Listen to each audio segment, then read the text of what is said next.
no início do culto. Que bom que já estamos juntos e que bom que podemos cantar juntos louvores ao nosso Deus. Quero meditar com você essa noite na palavra do Senhor, mais uma vez, como temos feito. E é com um coração muito alegre que faço isso agora. De tempos em tempos, eu procuro voltar a alguns autores que impactaram a minha vida cristã. Autores que estavam lá no início da minha caminhada com Jesus, novo na fé ali na Betânia, 1996, eu e Ana chegamos ali com as meninas. E alguns autores foram vozes muito importantes, formando a minha consciência cristã quando eu era ali uma criança na fé. Criança no sentido de ainda estar conhecendo os princípios elementares, porque espero agora ser mais adulto na fé, mas ainda continuar sendo uma criança na presença do nosso Deus. Mas ali, quando eu era ainda muito jovem, no sentido de conhecer a palavra, o evangelho, a palavra de Jesus, muitos autores falaram ao meu coração e ficaram registrados, sabe? E um desses autores que mais me impactaram, e que sei que impactaram muitos cristãos e cristãs da minha geração para trás, um pouco mais, se chama Hayden Wilson Tozer, ou para os mais íntimos, A.W. Tozer, como ele é conhecido como autor, né? Então eu voltei a ele nessas últimas semanas, e tem alguns livros dele aqui que eu estou lendo aos poucos, e um desses livros é um devocional diário, sabe? Como se um capítulo curtinho por dia, eu tento ler todos os dias. E uma das frases que me impactou muito, enquanto eu relia, a gente leu lá atrás, muita coisa ficou para lá, a gente se alimentou daquilo, mas não se lembra de tudo. Mas uma das frases de Tozer que me impactou muito nessas últimas semanas é a seguinte: o homem usa a manipulação para conformar, Deus usa implantação para transformar. Vou repetir para você gravar. O homem usa manipulação para conformar, Deus usa implantação para transformar. E aí eu fiquei meditando sobre isso, sobre a ação do homem, como o homem faz, como nós fazemos e como Deus faz. Comparando manipulação, uma argumentação, uma série de narrativas, muito mais para manipular do que implantar. E Deus age na implantação. E comparando implantação com transformação, conformação com transformação, na verdade. A gente quer que haja uma conformidade com o que nós pensamos. Deus quer uma transformação para aquilo que Ele é, para quem Ele é. E essa frase foi na minha mente, foi ficando, e eu fui meditando nela, na forma como Deus age e no objetivo da sua ação. Mas junto com Tozer, eu procuro sempre nos meus devocionais ler a Bíblia. A Bíblia, eu quero que ela seja minha fonte diária devocional. Então eu leio Tozer ou qualquer outro autor e leio a Bíblia. Não é sempre que eu leio os dois no mesmo dia. Tem dia que eu leio Tozer, não leio Bíblia, confesso. Tem dia que eu leio Bíblia, não leio Tozer. Mas ali, enquanto essa frase e outras de Tozer vinham falando no meu coração, eu também vinha lendo a Bíblia, ouvindo a Deus, a sua voz. E eu resolvi voltar aos evangelhos. Se você for olhar as minhas últimas mensagens de meses para trás, para cá, você vai perceber que eu estou tratando sempre de alguma palavra, alguma fala de Jesus que ficou registrada ali nos evangelhos. E uma de suas falas se uniu à frase de Tozer: manipulação, conformação, transformação, implantação. E uma das falas de Jesus, que é a que eu quero iniciar essa noite meditando, se uniu a Tozer. Está registrada ali em Mateus capítulo 7, versos 15 a 20, que na Nova Almeida Atualizada diz assim, palavras de Jesus: tomem cuidado com falsos profetas que vêm disfarçados de ovelhas, mas que na verdade são lobos esfomeados. Vocês os identificarão por seus frutos. É possível colher uvas de espinheiros ou figos de ervas daninhas? Da mesma forma, a árvore boa produz frutos bons e a árvore ruim produz frutos ruins. A árvore boa não pode produzir frutos ruins e a árvore ruim não pode produzir frutos bons. Toda árvore que não produz frutos é cortada e lançada ao fogo. Portanto, é possível identificar a pessoa por seus frutos. E essa fala de Jesus se uniu à fala de Tozer de uma forma muito interessante.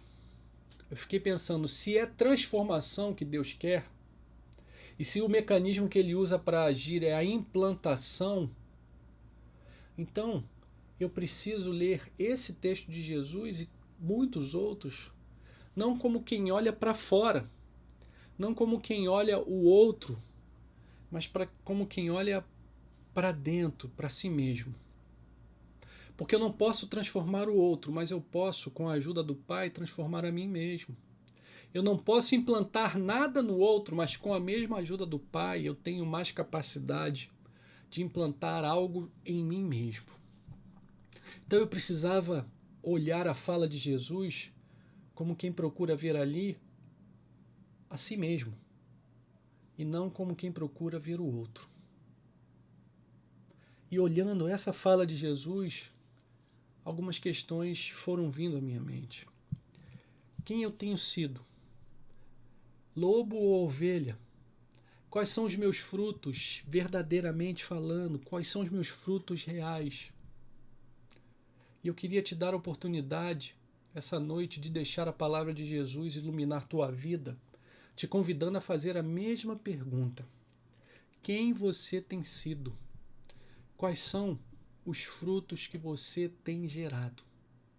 A gente tem a tendência de fazer a mensagem de Jesus algo que nós usamos para medir o outro, quando na verdade eu creio que Jesus tem como alvo principal a medida interior de cada um de nós. A palavra de Jesus, ela nos ajuda muito mais quando nós a usamos para medir a nossa vida do que quando nós a usamos para medir a vida do outro, porque é só quando eu faço uma avaliação da minha vida é que eu posso encontrar os locais, os lugares escuros da minha alma, onde eu preciso que o Espírito Santo ilumine, onde eu quero que haja a implantação da presença dele, dessa forma, transformação. Talvez em dias de tanta divisão da sociedade, também na igreja, o risco de fazermos a medida do outro em vez da nossa ficar ainda maior. O risco de nós usarmos a mensagem de Jesus para fazermos uma avaliação do outro e criarmos um muro que a palavra em Efésios diz que Jesus veio quebrar seja muito grande. Nós fazemos de novo nós e eles. Nós e eles. Então, com isso em mente, com a palavra de Jesus, que eu quis olhar para dentro de mim mesmo, para medir a minha própria vida, fui eu lá meditando sobre meus frutos, sobre a minha identidade, pensando no marido, pai, filho, irmão, avô, tio, genro, sogro, sobrinho, cunhado, pastor, analista de sistemas, presidente de projeto social, cidadão, cristão, como eu tenho sido e que frutos eu tenho gerado em todos esses papéis. Talvez você se assuste quando eu digo todos esses nomes, mas se você parar para pensar na sua vida, você tem todos esses papéis, talvez até mais do que esses papéis. E é ali que nós nos relacionamos com o mundo, e é ali que eu me perguntei quais são os meus frutos nesses papéis. Que pai eu tenho sido, que filho eu tenho sido, que pastor eu tenho sido, que cidadão eu tenho sido, que tio, sobrinho eu tenho sido. E com tudo isso na minha mente, fui caminhando pela mensagem de Jesus, dia após dia pensando, em alguns dias pensando mais do que em outros, mas ia lá, caminhando e lendo a palavra de Deus, com Tozer ao fundo, mas a palavra de Deus principalmente. Cheguei então em outro trecho de Jesus que me ajudou a pensar um pouco mais sobre essa pergunta: que fruto eu tenho dado? Qual é o fruto verdadeiro da minha vida? E ela estava ali um pouco mais à frente, Mateus capítulo 7, mas agora no Mateus capítulo 9, a partir do verso 9 até o verso 13. Enquanto Jesus caminhava, vi um homem chamado Mateus sentado onde se coletavam impostos. Siga-me, disse-lhe Jesus, e Mateus se levantou e o seguiu.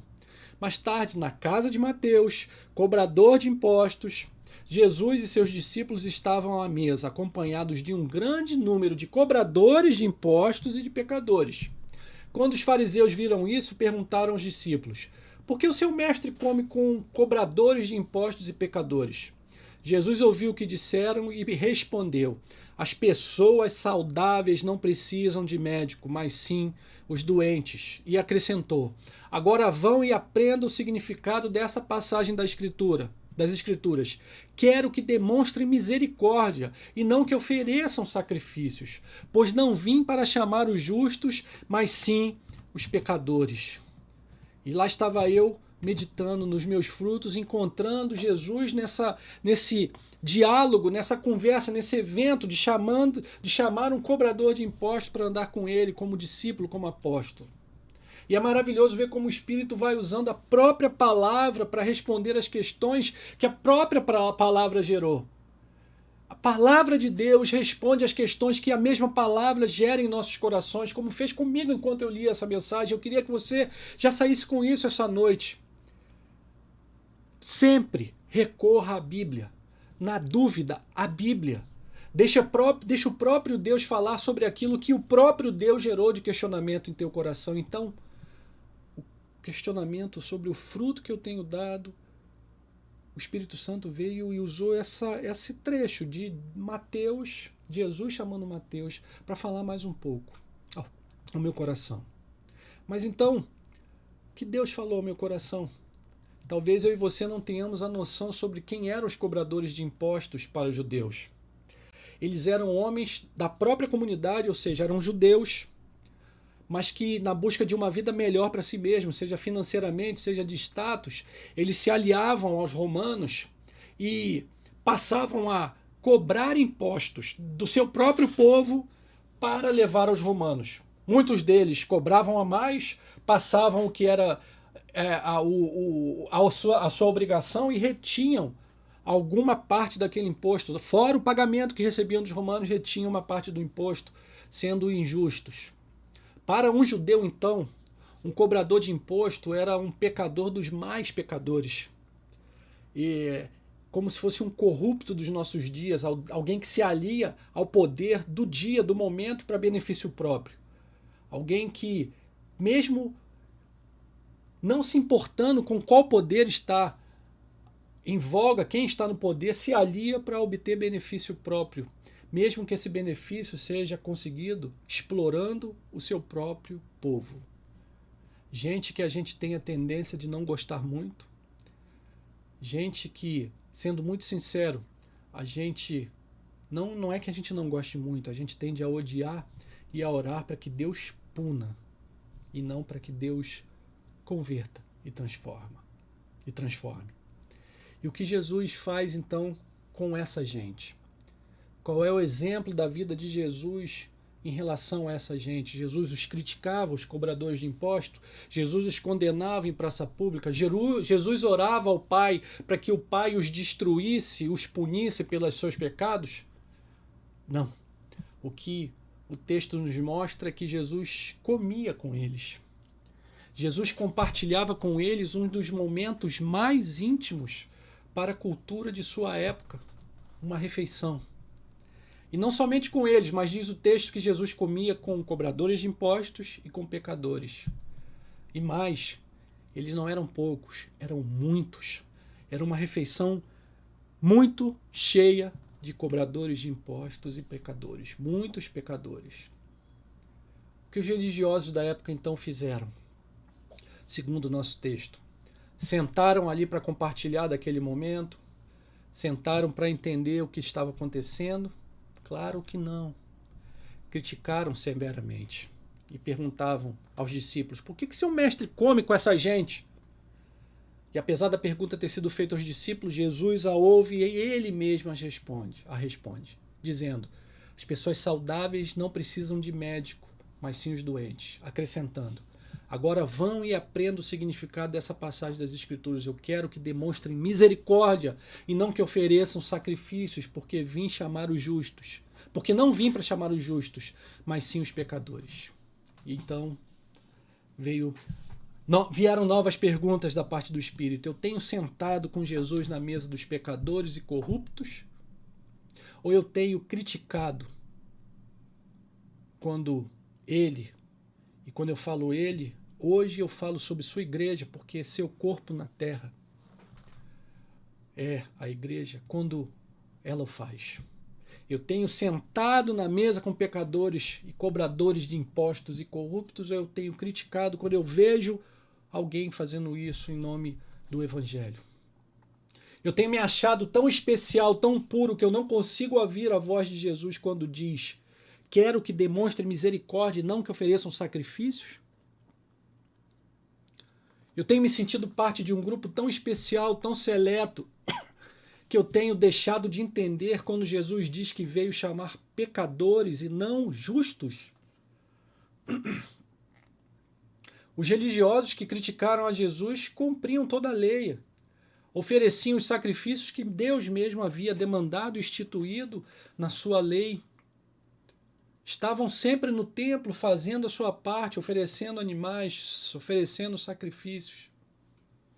Eu talvez esteja nesse mesmo templo fazendo a minha parte, tentando ser santo, tentando cumprir aquilo que a palavra me ensina, mas com o ouvido surdo para Jesus quando ele diz: eu quero misericórdia e não sacrifício. Jesus não quer obediência cega, que não consegue entender o que está por trás da lei e o que está por trás do sacrifício.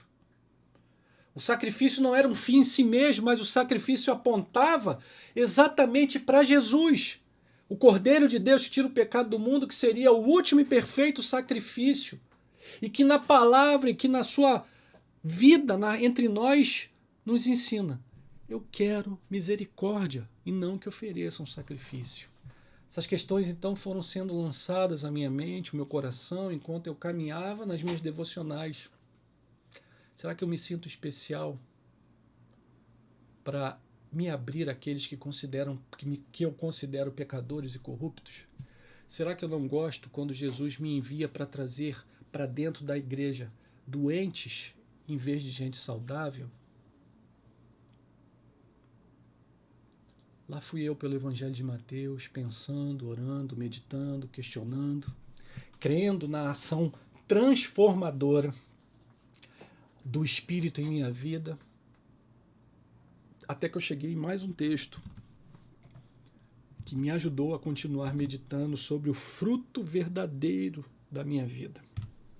Agora já em Mateus capítulo 10, a partir do verso 1, diz assim o texto: Jesus reuniu seus 12 discípulos e lhes deu autoridade para expulsar espíritos impuros e curar todo tipo de enfermidade e doença.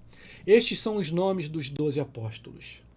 Primeiro Simão, também chamado Pedro, depois André, irmão de Pedro, Tiago, filho de Zebedeu, João, irmão de Tiago, Filipe, Bartolomeu, Tomé, Mateus, o cobrador de impostos, Tiago, filho de Alfeu, Tadeu, Simão cananeu, Judas Iscariotes, que depois traiu Jesus.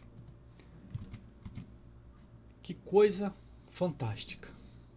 Como desejamos ter esse poder de curar, de expulsar demônios, como nós queremos que Deus faça sinais através da sua igreja, como Deus opere milagres, mais uma vez confirmando a uma geração tão descrente como a nossa, que ele é real, vivo, presente.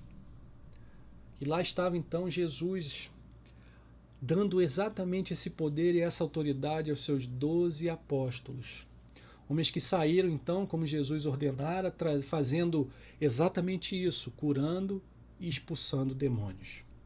Mas então, enquanto eu lia esse texto e meditava, o Espírito me fez parar um pouco, e eu queria te convidar a parar mais uma vez aí. Não passe rápido por esse texto. Veja quem estava ali recebendo o mesmo poder, a mesma autoridade. Veja quem estava ali recebendo o mesmo poder. Verso 4. Simão cananeu e quem? Judas Iscariotes, que depois traiu a Jesus. Aquele que entregou Jesus por algumas moedas, mesmo depois de ter andado com Jesus durante 3 anos, ter visto tudo que Jesus fez, tudo que Jesus falou, estava entre aqueles que receberam autoridade para curar e expulsar demônios. Então lá eu, meditando sobre isso, voltava a minha pergunta. Será que demonstração de poder, na forma que for, é sinal de fruto na minha vida? Será que dons sobrenaturais são garantias de que minha vida está dando frutos verdadeiros? Será que estar sentado na roda de grandes homens da fé dos meus dias, como estava Judas naquele momento, é sinal de fruto em minha vida? Fui meditando nessas perguntas, nesses textos, pensando e me perguntando, afinal, qual o sinal de que minha vida tem frutos? Cumprir a lei não é um fruto, mas sim ter misericórdia, porque a lei se cumpre em Jesus, que demanda misericórdia. Dons sobrenaturais, estar sentado na roda dos homens poderosos dos meus dias, seja na igreja ou no poder secular, não é sinal de autoridade, não é sinal de fruto, porque um traidor estava ali recebendo autoridade e poder. Então eu me perguntava qual é o sinal de que minha vida tem frutos. Eu poderia ter me voltado agora para Gálatas e lido lá que o fruto do Espírito é amor, alegria, paz, paciência, amabilidade, bondade, fidelidade, mansidão, domínio próprio. E eles são o fruto do Espírito. Tudo isso é o fruto do Espírito. Mas em vez disso, eu me vi levado à própria pessoa de Jesus. Me vi olhando sua vida, pensando sobre isso, qual é o fruto verdadeiro. Então fui levado ao início da vida de Jesus, ao início da vida terrena de Jesus entre nós. E o texto que falou meu coração enquanto eu pensava em quais são os sinais de fruto verdadeiro em minha vida, foi esse aqui, que nós cantamos essa noite já. Filipenses capítulo 2, versos 1. Eu botei 1 ali, mas é verso 1 ao verso 11, por isso que ficou 1 ali, eu esqueci de botar, verso 1 ao 11. Paulo falando sobre o que Jesus fez ao nascer como um de nós. Paulo então diz assim, há alguma motivação por estar em Cristo? Há alguma consolação que vem de amor? Há alguma comunhão no Espírito? Alguma compaixão e afeição? Então completem minha alegria, concordando sinceramente uns com os outros, amando-se mutuamente e trabalhando juntos com a mesma forma de pensar em um só propósito. Paulo então fala sobre o exemplo de Jesus. Não sejam egoístas, nem tentem impressionar ninguém. Sejam humildes e considerem os outros mais importantes que vocês. Não procurem apenas os próprios interesses, mas preocupem-se também com os interesses alheios.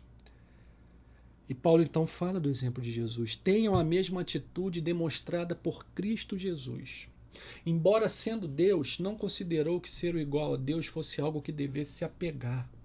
Em vez disso, esvaziou a si mesmo. Assumiu a posição de escravo e nasceu como um ser humano. Quando veio em forma humana, humilhou-se e foi obediente até a morte e morte de cruz. Por isso Deus o elevou ao lugar de mais alta honra e lhe deu o nome que está acima de todos os nomes, para que ao nome de Jesus todo joelho se dobre nos céus, na terra e debaixo da terra, e toda língua declare que Jesus Cristo é o Senhor, para a glória de Deus o Pai. Aleluia. Volto ao exemplo de Jesus. Embora sendo Deus, não considerou que ser igual a Deus fosse algo que devesse se apegar, mas em vez disso, esvaziou a si mesmo, assumiu a posição de escravo, de servo e nasceu como ser humano. Quando veio em forma humana, humilhou-se e foi obediente até a morte e morte de cruz. Oh, Deus amado. Então eu acho que eu encontrei uma resposta sobre qual é o fruto verdadeiro. Jesus era completamente santo. Não há palavras, pensamentos, raciocínios, argumentos que a mente humana possa usar para explicar o que ele fez quando veio viver entre nós. Eu não consigo explicar isso. O Criador do universo, aquele que fez as grandes estrelas, as galáxias, aquele que criou o ser humano de forma assombrosa, estava ali, um bebê, nas mãos de dois desses seres humanos que ele mesmo tinha criado. E não só isso, Jesus se colocou dependente desses seres humanos. Maria precisou limpar a criança. Maria precisou dar o seu leite para a criança. José precisou vestir aquela criança. José e Maria precisaram ensinar Jesus a falar, ensinar Jesus a andar. Quando os dentes começaram a nascer, o Criador do sol chorou de dor.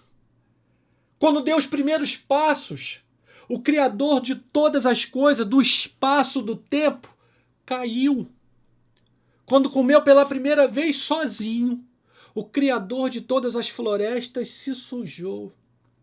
E eu poderia ficar aqui horas e horas descrevendo o que Jesus precisou fazer quando assumiu a forma de servo e nasceu como um de nós. Ele tinha poder infinito, poderia tudo, era santo, completamente santo, não dependia de ninguém, mas mesmo assim, amando ao Pai e amando a cada um de nós, habitou um corpo humano limitado, comeu com pecadores, cresceu com pecadores, andou com pecadores, orou por pecadores, com pecadores e por pecadores, curou pecadores e morreu por pecadores.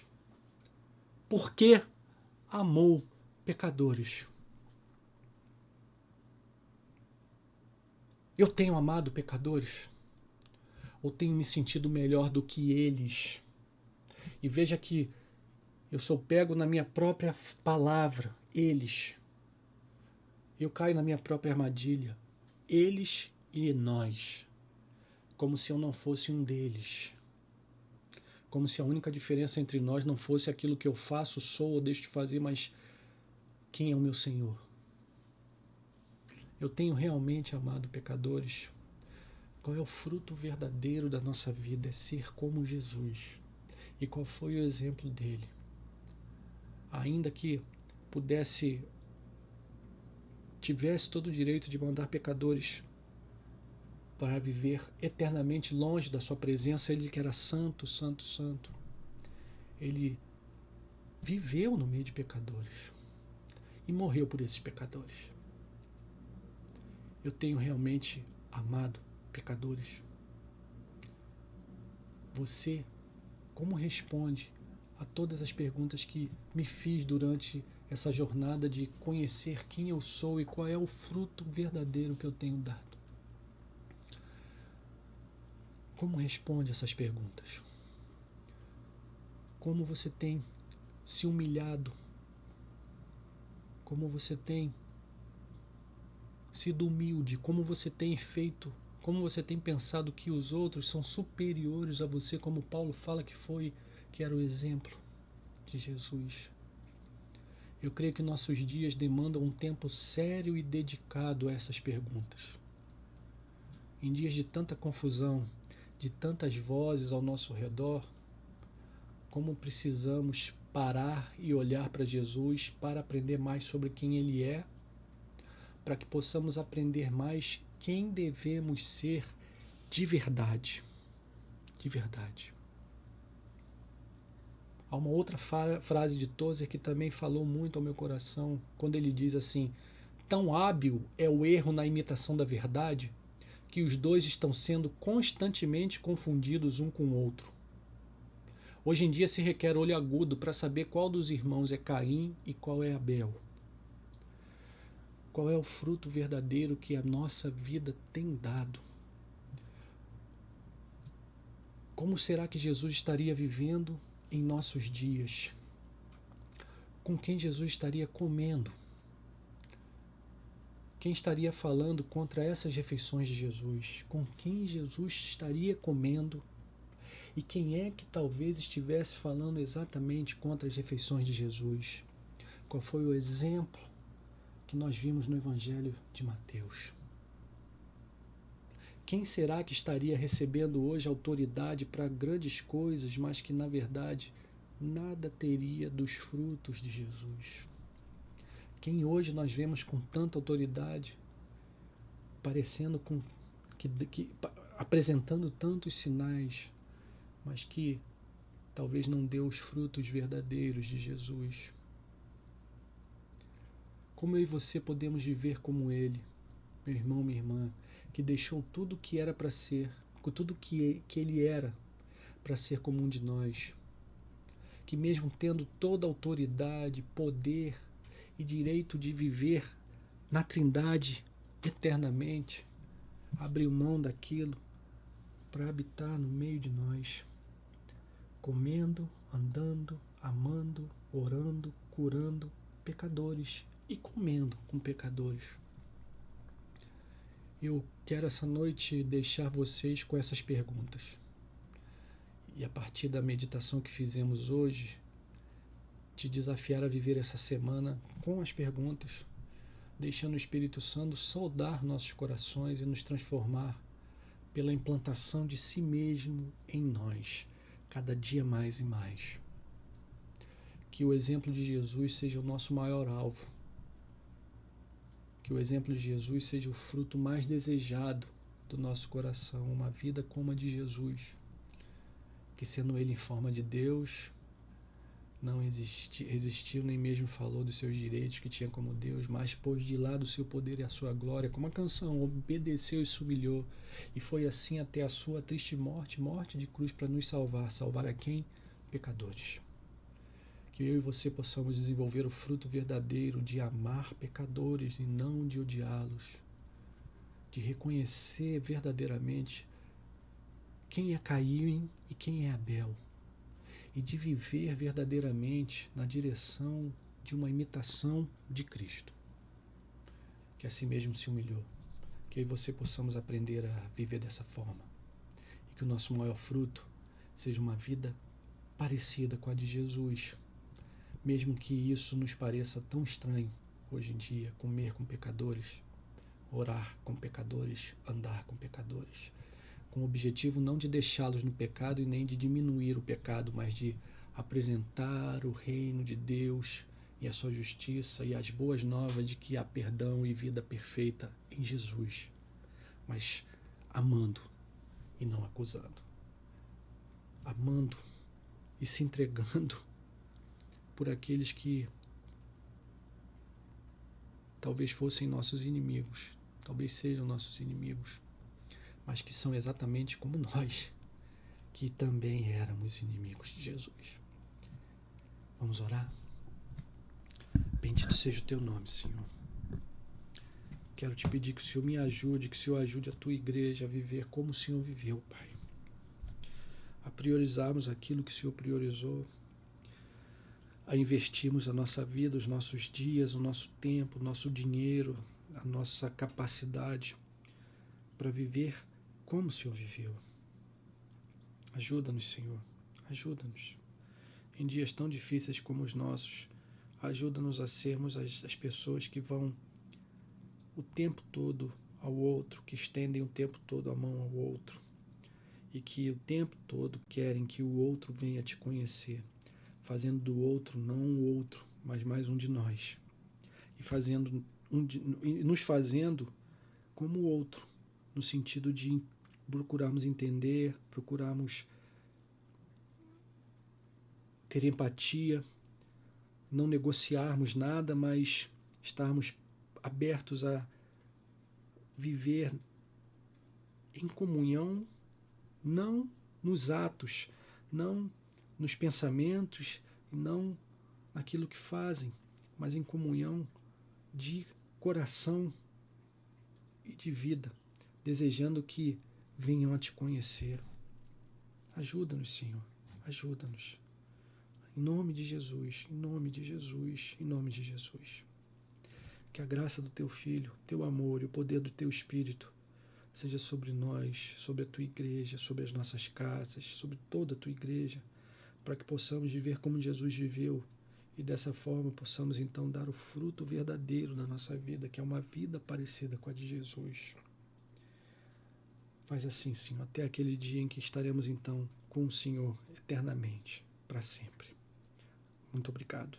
Amém, amém e amém. Meu irmão, minha irmã, que Deus te abençoe e te guarde. que Ele faça resplandecer o seu rosto sobre ti e tenha misericórdia de ti. Que o Senhor te abençoe, levante o seu rosto sobre você e te dê a sua paz.